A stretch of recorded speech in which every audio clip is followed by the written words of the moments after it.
And while in Washington last week, I spoke exclusively with USDA Secretary Tom Vilsack about the drought and what, if anything, Washington is doing to help.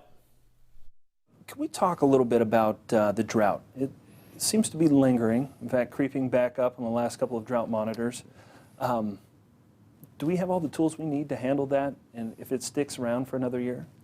Well, we've had 4 regional meetings across the country in an effort to try to determine what is of deepest concern to folks. So we will be taking a look at these concerns, trying to figure out ways in which we at USDA and throughout the entire federal family will be able to address some of these concerns, whether it's easing regulations or making credit available through not just USDA but the Small Business Administration, whether it's working with EPA on water issues. We're going to have a whole of government approach. I don't think there are any short-term solutions other than rain and snow. We're hopeful that we see some of that in the not-too-distant future, but if not, we'll do everything we possibly can to enable folks to get through a very difficult time. Yeah, is there anything specifically for cattlemen and women out there that are trying to feed these herds? Well, that's a concern, obviously, and it's one of the reasons why we were very interested in having the Congress get its work done on the Farm Bill, because that would contain a disaster assistance program, or a revival, if you will, of the livestock disaster assistance program that would provide some degree of assistance and help as we deal with high costs of feed. We're also looking, obviously, at alternative feed sources that might be available. There's obviously some additional research that could be done in that respect. Hopefully we get some rain. Hopefully we get a Farm Bill done and these folks are in a less stressful circumstance than they are today. What about the Mississippi River?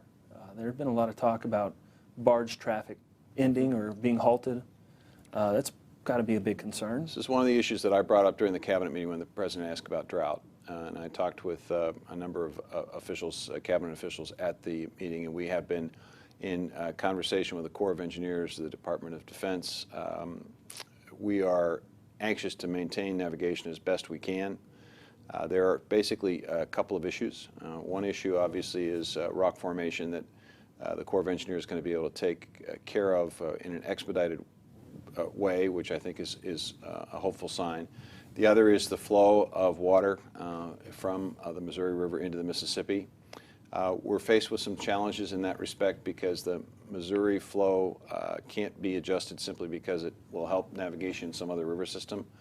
So we're looking for ways in which we might be able to provide some assurance that we'll have adequate water. Any specifics on those alternatives or potential alternatives along the Missouri? We continue to work on this. I can just tell you that there have been high-level meetings about this, and there will continue to be.